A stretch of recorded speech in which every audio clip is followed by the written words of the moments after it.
Catherine Martin, builder of cinematic worlds. An exploration of Catherine Martin's rise from Australian theatre student to four-time Academy Award-winning production and costume designer, and how vision, discipline, and design shaped some of the most iconic cinematic worlds of the past 3 decades. Welcome to Beyond the Template. Welcome to Beyond the Template, everyone. I'm Caroline, and I'm so excited you are all here. Each week, I share the stories of people who I call expanders. Those individuals who built themselves up from very little because of their own determination, but also because they partnered with the right collaborators to make their dreams a reality. My hope is to inspire and motivate creatives and innovators like yourself to keep going, but also reach out for a helping hand to do so. I share my own adventures, successes, and failures because I'm just like you, someone who's trying their best to continue towards a creative and expressive life. I hope my realities help you realize you aren't alone, that what you experience is totally normal, and that being part of a community is what most of us have always needed to be our best selves. Finally, this is the More Than Just Talk podcast. Everyone here is trying to take action. So to give you all a little fuel to each of your flames, I offer a reflection question at the end to consider for the following week. We are all here to get shit done for ourselves and for the world. I truly hope that if you are listening today, you continue to work towards your own aspirations and dreams. Before we get started, I want to say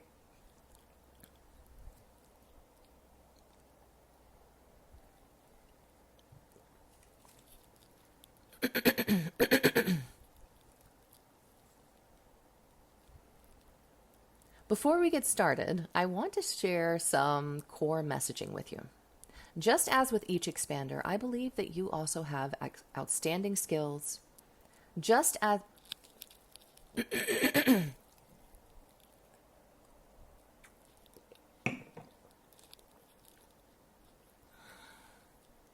Before we get started, I want to share some core messaging with you. Just as with each expander, I believe you also have outstanding skills, abilities, and talents, even if it doesn't feel that way.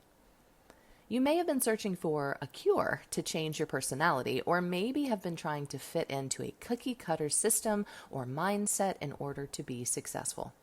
Maybe you have taken boot camps, bought into guru systems, or paid for webinars to fix you. I don't believe you need fixing. And I'm quite sick of watching the brilliant, sensitive creatives of the world be told there's something wrong with the way they are. Stop beating yourself up for not being amazing at everything, especially with those skills and tasks that feel foreign, like roadblocks or impossible barriers, or those to-dos that seem so confusing you become frozen and shut down, totally unable to take the next step. This concept of the single successful persona is a false message regarding success. Let me say this clearly.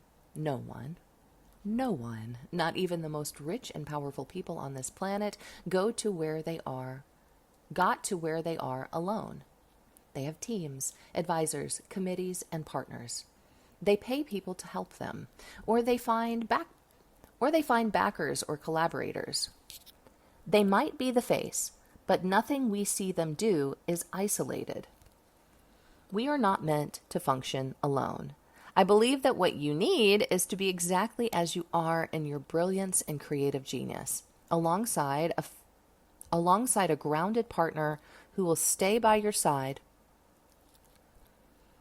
We are not meant to function alone. I believe that what you need is to be exactly as you are in your brilliance and creative genius, alongside a grounded partner who will stay by your side. I created Âme Collaborative to offer this sort of partnership. While coaches and consultants might provide templated advice provided through their own narrow lens, I offer individualized support, clarity, and strategy through the entirety of a project. I love working with diverse thinkers, creatives, innovators, and artists who think in spirals and layers rather than straight lines. These are individuals with large-scale visions who feel the pressure of delivery and completion. I love translating their cyclical brains and intuition into progress that is calm, logical, strategic, and linear, while upholding the soul of their work. Because you see, âme in French means soul. Imagine what could be accomplished in the world if we learned to combine our skill sets and shared talents. Imagine what the world could be if we came together to change it. If you're curious to learn more about Âme Collaborative, please reach out to me via email. It's listed in the podcast description for you.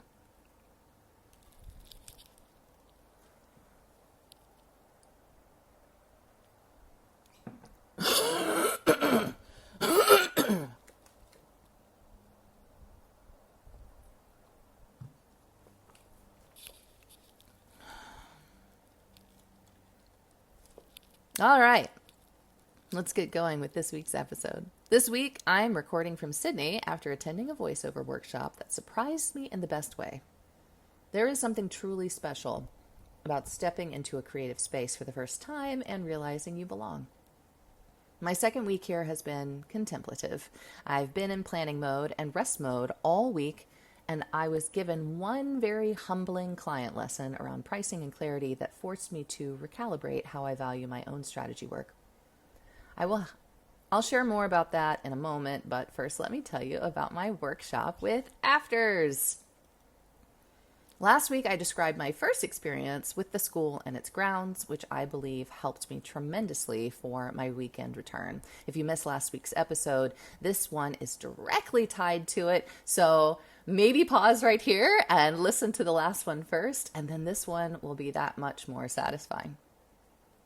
Transport was a breeze this go-around, although I totally took a different bus, an additional train this time.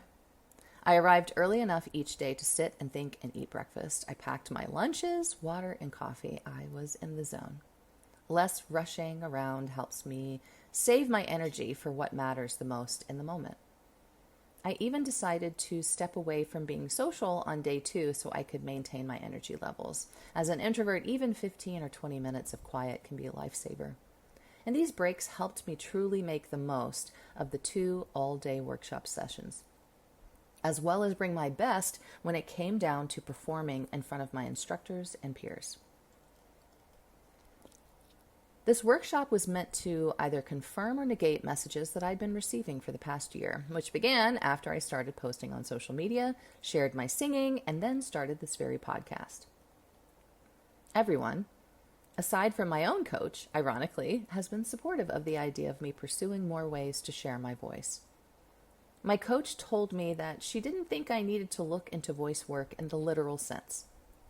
But she also is someone who was once a singer and actress, but now gives presentations and she coaches. So her lens on using voice in non-literal ways to be successful makes sense. Never take advice from someone who isn't embodying what you want for yourself in your own life. I listened to her, considered her perspective and personal biases, and then decided for myself. She has been exponentially supportive for the past year, but when it comes to this is something that might just be for me, to be a purely creative outlet. And that was worth discovering.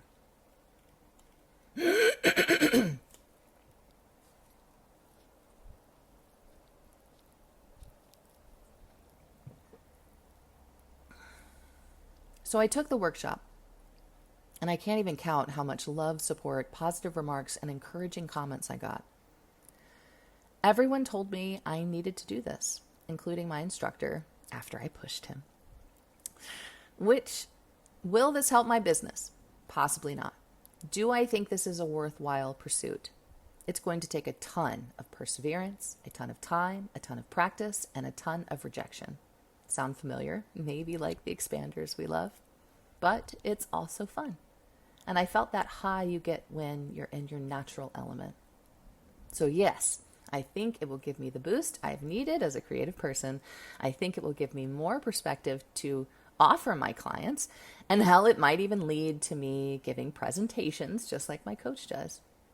I have a meeting with my instructor on Friday this week to discuss with him coaching, us working together, and creating a professional compilation reel. The funny thing with highs is that quite often you're hit with a low immediately afterwards. And phew, did I get hit this week. I made the classic mistake of being too kind in a business exchange. I promised myself to do a favor for a client. I compromised myself to do a favor for a client, and this client took full advantage of my kindness. It is hard being a sensitive and empathetic person in the world who wants to believe that other people have the same level of emotional intelligence. But so many are out there not doing the work. Or the work they are doing is focused more on external gain. What's really wild is this person teaches people through spiritually based systems how to face themselves and their patterns in order to get out of their own way. So I decided to trust. In our established work relationship, we'd done work prior together many, many times. Over a year and a half, I've known them. Previous positive exchanges, they really liked the work that I delivered before, and the belief that they practiced what they preach, because they are all about being kind and understanding and self-aware. But what I didn't do is honor my own boundaries, needs, and standards in doing so. I didn't follow my own protocols or cost requests. I just said, sure, I can do this for you. And guess what? When I gave her the work at the level she requested and at the price she offered, that's right, she said no to the price that I said this would cost. So I compromised. But when I gave her the work at the level that she requested, she acted as if I gave her terrible work that she didn't ask for at all.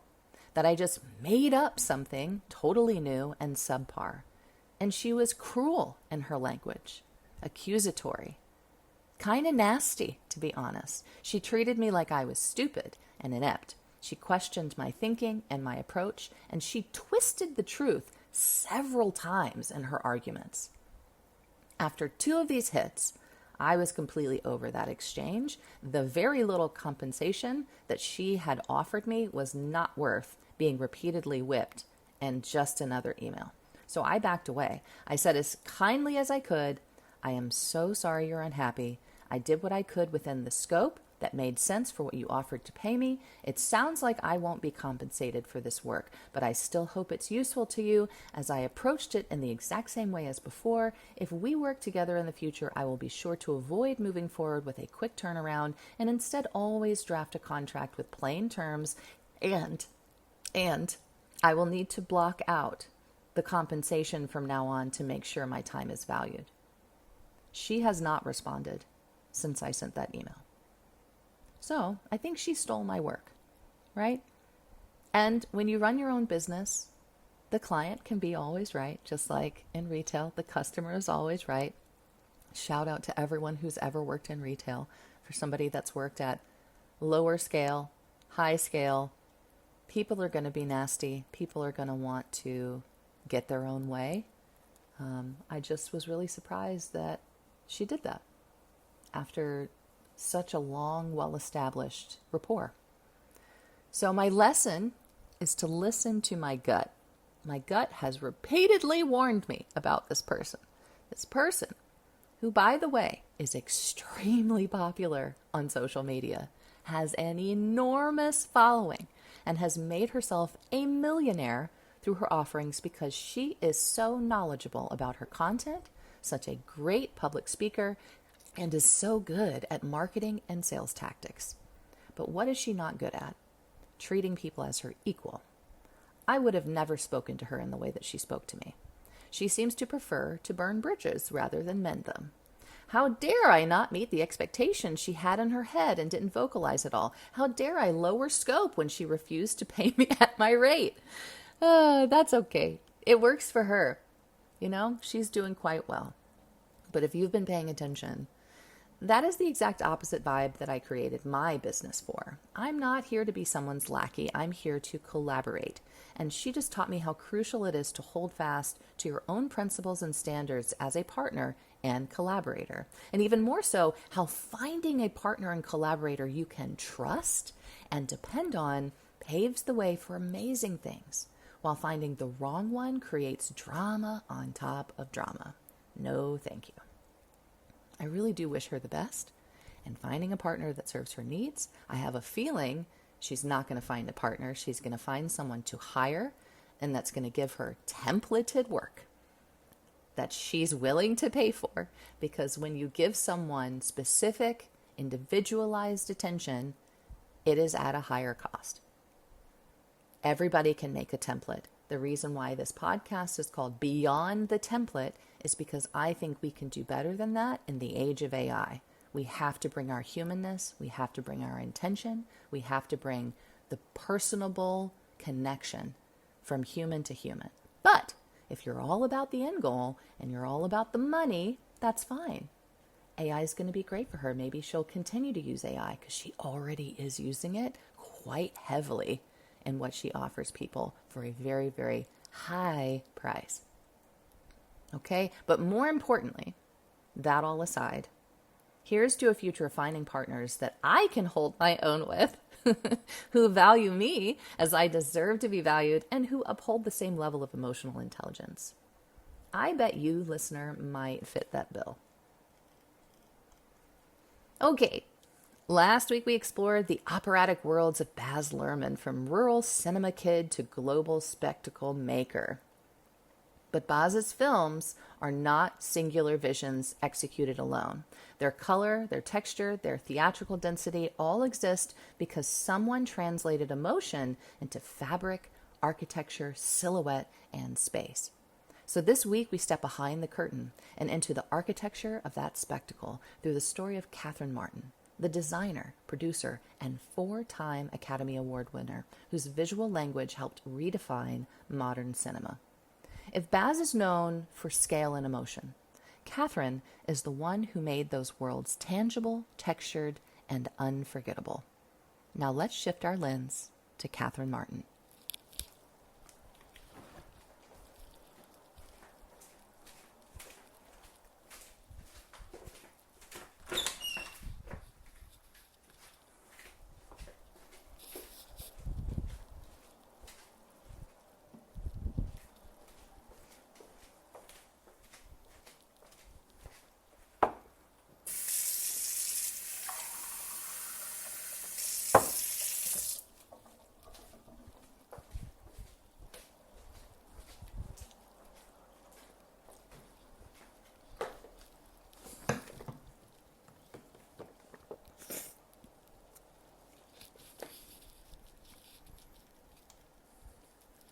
Catherine Martin was born in Brisbane, Australia in 1965 and grew up in a creative but not industry-connected environment.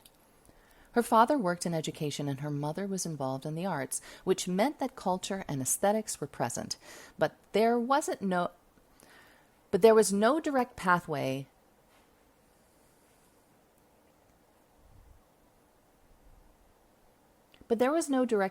into film or Hollywood.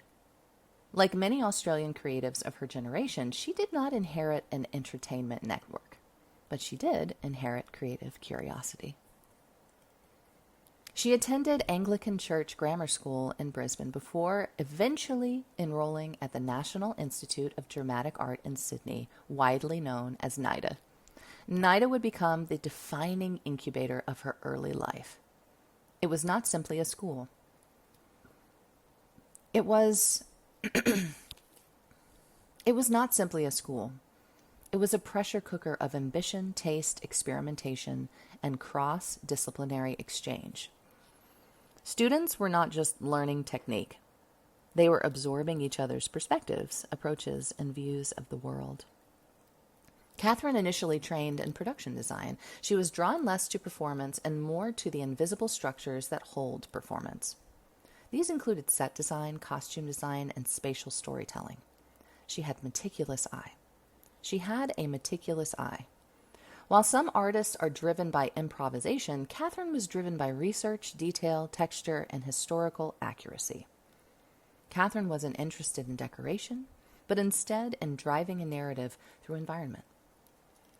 At NIDA, she met Baz Luhrmann. They were young, unknown, and ambitious.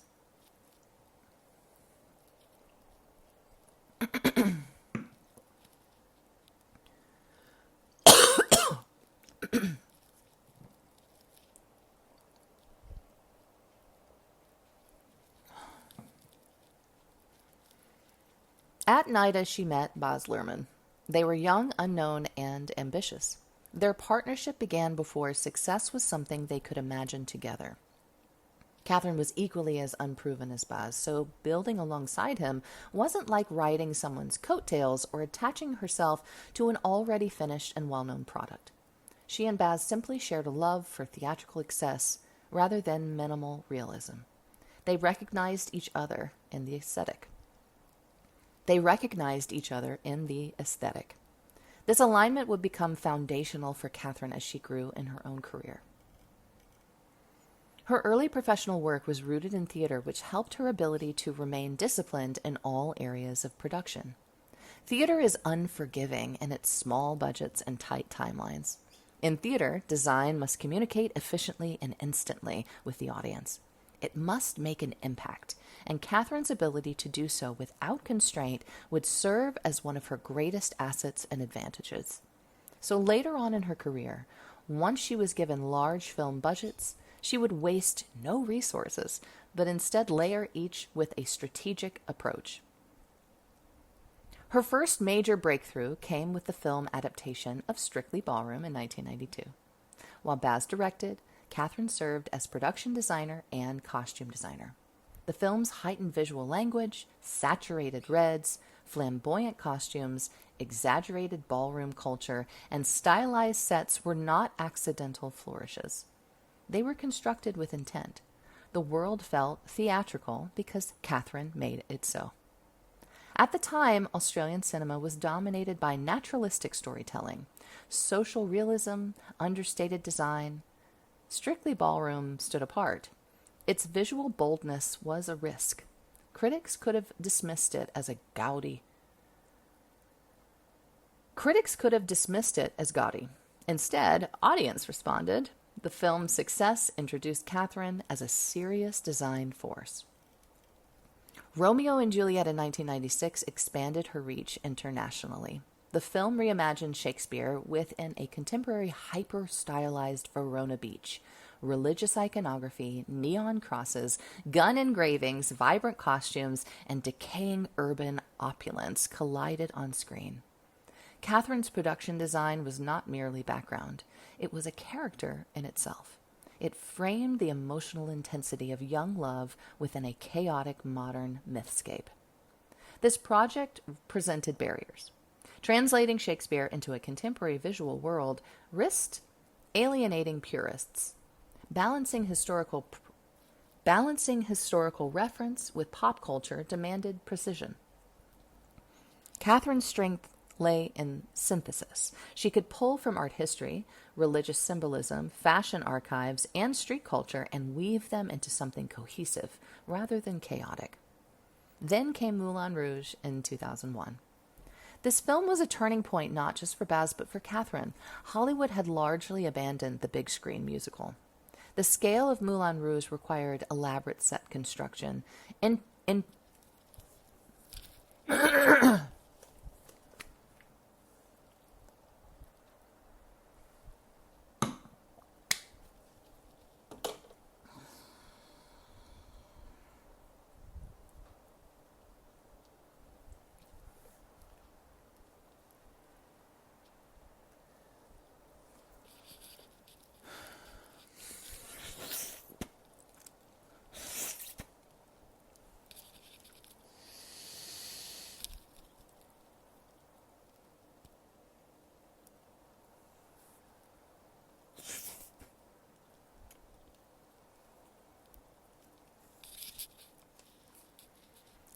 Then came Moulin Rouge in 2001. This film was a turning point not just for Baz, but for Catherine. Hollywood had largely abandoned the big screen musical. The scale of Moulin Rouge required elaborate set construction, intricate costume design, choreography integration, and musical storytelling. The Parisian cabaret world had to feel both historically grounded and fantastical. Catherine immersed herself in research of late 19th century Paris. She studied Toulouse-Lautrec, Belle Epoque fashion, Bohemian interiors, but she did not replicate them literally. She amplified them. Velvet textures, corsetry, jewel tones, dramatic silhouettes. Enormous on-stage and off-stage sets encompassed each character. From a glittering elephant flat to the final India-inspired spectacular show.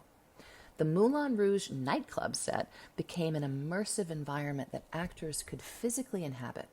It pulsed like a kaleidoscope in 4 dimensions. For this work, Catherine Martin won 2 Academy Awards, one for Best Production Design and one for Best Costume Design. Well deserved, and nowhere near honorary in recognizing her talents. Each validated a designer whose work had shifted cinematic aesthetics. Over time, she became not only a designer, but also a producer.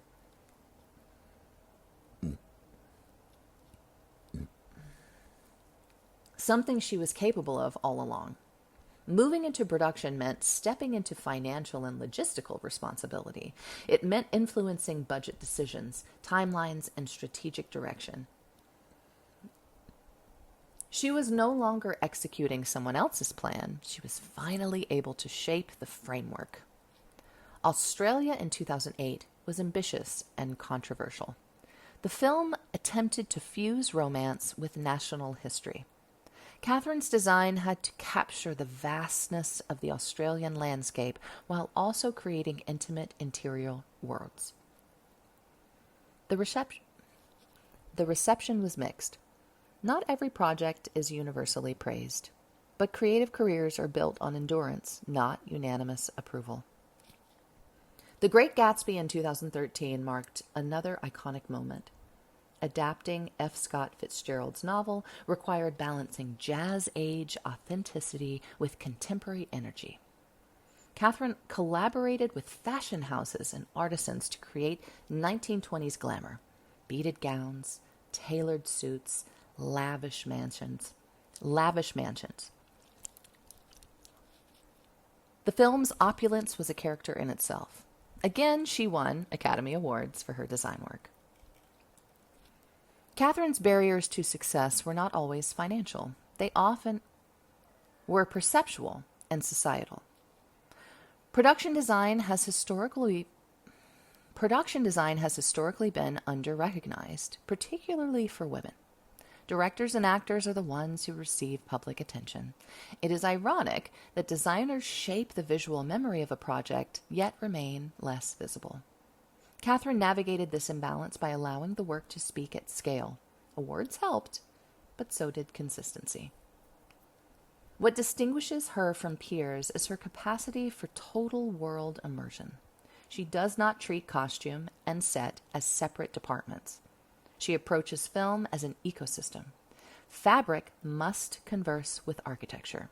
Color palettes must echo emotional arcs. Every object on screen has intention. Each part contributes to the cohesive visual narrative, and all parts exist to support the story being told. Her influences broadened through her career as each project expanded her wheelhouse. First, theater gave her training in spatial awareness and working within parameters. Then the limits of working in Australia gave her a deep understanding of thrift and ingenuity. Her choices in research of historical fact and art history around the globe expanded her frame of reference, and her long-standing collaboration with Baz Luhrmann created a feedback loop of escalating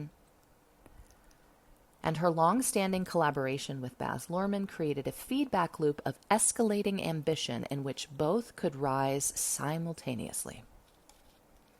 But Catherine Martin is not merely an extension of Baz. She is a 4-time Academy Award winner in her own right. She co-founded Bazmark, their production company. You can hear both his first and her last name in the title, which shaped projects from development through execution. She has also extended her design sensibility into fashion collaborations and brand partnerships, proving that cinematic design can influence global style. Her story is one of sustained excellence, not overnight fame, not viral recognition. Catherine Martin's story covers decades of disciplined craft layered with bold, creative choices. Next week, we widen our lens with George Miller, a former medical doctor who built the Mad Max franchise from the Australian outback and later redefined action cinema with Fury Road. If Catherine Martin constructs operatic interiors, George Miller builds mythic wastelands. His story is about endurance, reinvention, and the long arc of vision.